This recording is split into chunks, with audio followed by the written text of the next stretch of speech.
Joining us now with the latest news and notes on who's coming and who's going, ESPN, the magazine's senior writer, Chris Broussard, in the house with us. We feel honored to have you, not on satellite, but in studio with us. And let's start with Ray Allen. We heard Reese say that, hey, there could be something going on there. What are you hearing? Well, the Celtics, it was reported last week that they were shopping Allen. They've never been shopping him, but they've always been open to listening. You look, Danny Ainge looks at that team, and obviously they need to do some things because the way they look right now, they're not healthy. They may not be able to win the Eastern Conference even if they're healthy. So he's out there monitoring what he can get for Ray Allen. If he can get a younger player at that position with a favorable contract, then he'll make the deal. But I've talked to several GMs.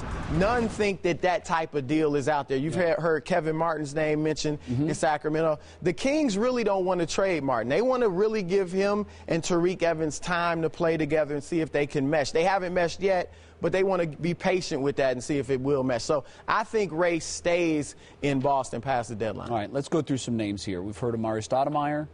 What's the latest? Well, the chances are getting slimmer and slimmer every day of Amar'e being traded for several reasons. One, most teams are afraid that he won't re-sign with them. Philadelphia, you've heard Andre Iguodala for Amar'e Stoudemire. But they don't think Stoudemire would re-sign with them, so they don't want to give up their best player to keep Stoudemire for a few months or at best next year, and then you lose him. Detroit's the same way. They really like Amar'e. They're monitoring the situation, but they're not sure they'll be able to keep him either. Miami is the team that's pursuing him the hardest. Pat Riley is getting concerned about Dwayne Wade's growing frustrations with the roster, but Miami doesn't have anything that Phoenix is interested in. Cleveland, it's still a long shot.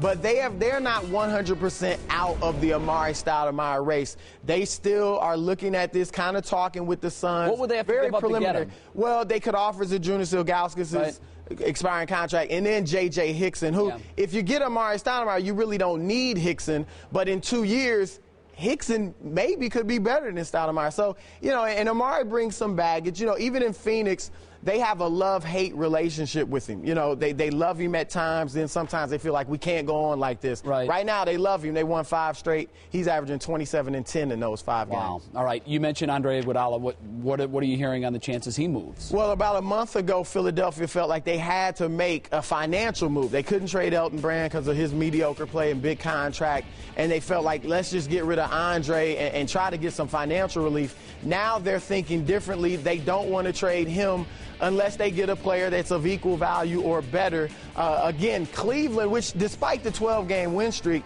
is one of the most active teams out there talking.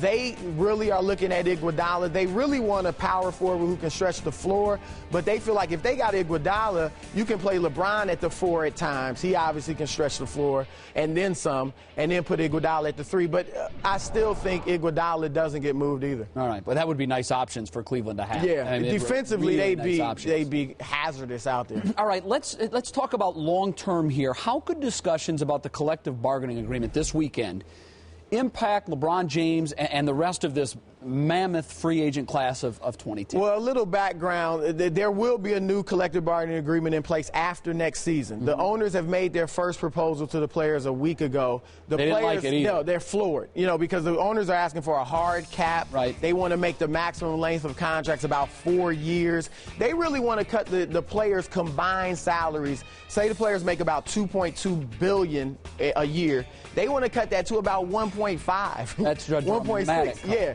And so what you have to realize is for this summer, LeBron James in Cleveland, Toronto with Chris Bosh, Dwayne Wade in Miami. For those players to leave their current teams, they will leave $30 million roughly on the table.